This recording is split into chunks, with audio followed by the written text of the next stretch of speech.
कि आपके पार्टी से पूरे 243 सीटों जी पे हाँ। वैसे लोगों को ढूंढना बिहार में बहुत मुश्किल है। ये इसको आप कैसे देखते हैं? जब मैं आया तो पार्टी के नाम पर ऑफिशियली केवल एक आदमी था, पार्टी का प्रदेश अध्यक्ष। उस समय से 11 महीने से ज़्यादा अब तो लगभग 12 महीने बीत गए, पूरे 1 साल होने को आए हैं, 2 अक्टूबर आने वाला है। पार्टी में बहुत विस्तार हुआ है, जिला लेवल पे, अनुमंडल लेवल पे, प्रखंड लेवल पे, बहुत जगह पे हमारे स्ट्रक्चर बन गए हैं और जहाँ जहाँ उस स्ट्रक्चर को रिफाइन करने की ज़रूरत है वो काम भी शुरू हो गया है। तो अब हम बिहार में कहीं भी जाएं, जन स्वराज का एक ऑफिस है हर जिले में, कुछ कार्यकर्ता हैं, अनुमंडल में कार्यकर्ता हैं, ब्लॉक में कार्यकर्ता हैं, कार्यकर्ताओं की एक अलग नेटवर्क है। लेकिन उसके साथ साथ जो मुख्य मुद्दा है वो जो है पॉलिटिकल वर्क, चुनाव के लिए शुद्ध हृदय के काबिल अच्छे प्रत्याशियों का चुनाव, उसमें भी हमने एक अलग प्रक्रिया अपनाई। आज आपने प्रेस कॉन्फ्रेंस भी देखी। आज का प्रेस कॉन्फ्रेंस जो हुआ वो जन स्वराज की रीढ़ की हड्डी है।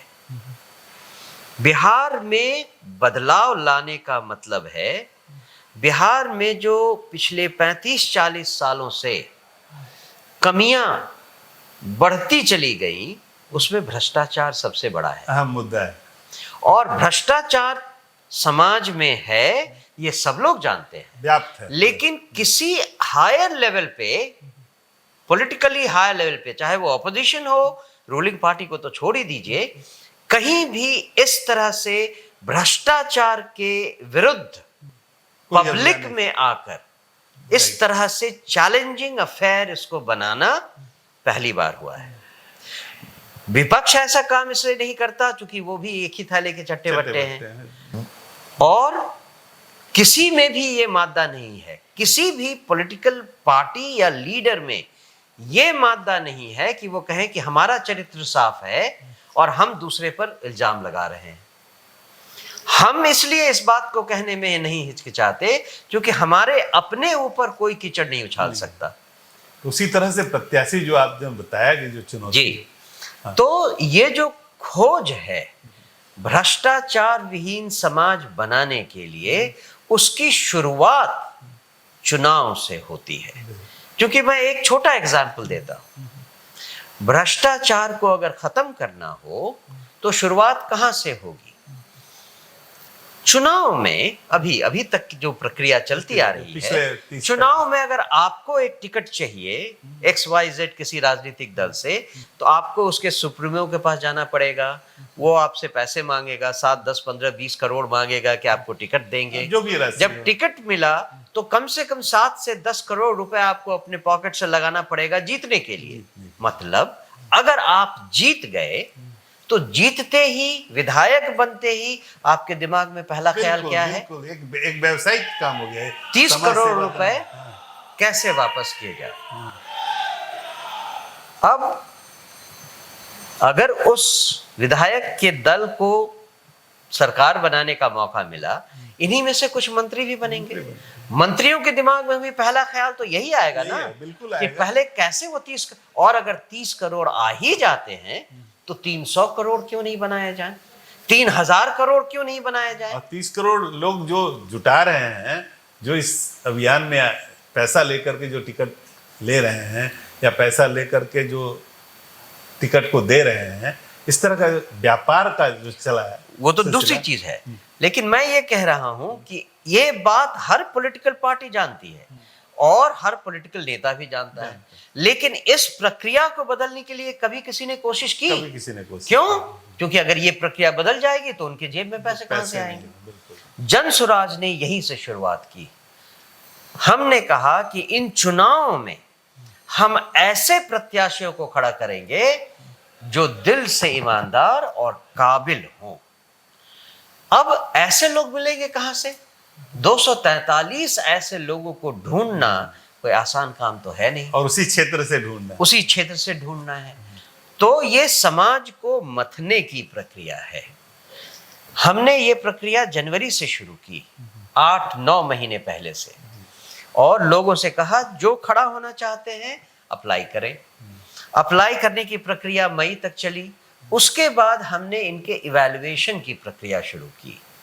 इनको इवैल्यूएट कैसे किया जाए, तो पहले हम लोगों ने बैठकर यहाँ पे सारे प्रत्याशियों के बारे में जिला और प्रखंड के लेवल से पूछा। फिर प्रखंड के लेवल पे जाकर प्रखंड और गांव वालों से पूछा कि भाई ये सारे आपके प्रत्याशी हैं, इनमें से आप किसको पसंद करते हैं, कौन अच्छा है। फिर हमने उनको बहुत सारे टास्क दिए। जनवरी से आज तक हमने हर प्रत्याशी के लिए बहुत सारे काम दिए। सभाएं करवाइए, लोगों से मीटिंग कीजिए, यात्राएं कीजिए, एक तरह का परीक्षा उनको परीक्षा दिया। और अभी भी हम संतुष्ट नहीं हैं, लेकिन अब हम बहुत नजदीक पहुंच गए हैं। हमें लग रहा था जनवरी में कि हम मई तक, जून तक ये प्रक्रिया पूरी कर लेंगे, लेकिन वो हुआ नहीं।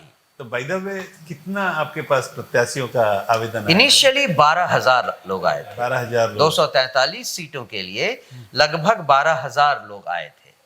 तो हम इससे एक जो प्रश्न जो आपने जो बताया कि चुनाव में अभी 1200 लोग बचे हैं जिनका एवोल्यूशन प्रोसेस चल रहा है, आपको क्या लगता है कि 12,000 में से जो 1200 के अलावा जितने लोग बाहर हुए, क्या वो आपका साथ देंगे?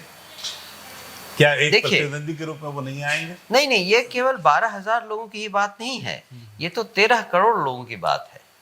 जन सुराज किसी भी दूसरे राजनीतिक दल तो की तरह तो है नहीं। प्रशांत किशोर जी ने जब 3 साल पहले ये पदयात्रा शुरू की थी, तो मुख्य एम था लोगों को समझाना, लोगों को जगाना, जन जागरण का ये था।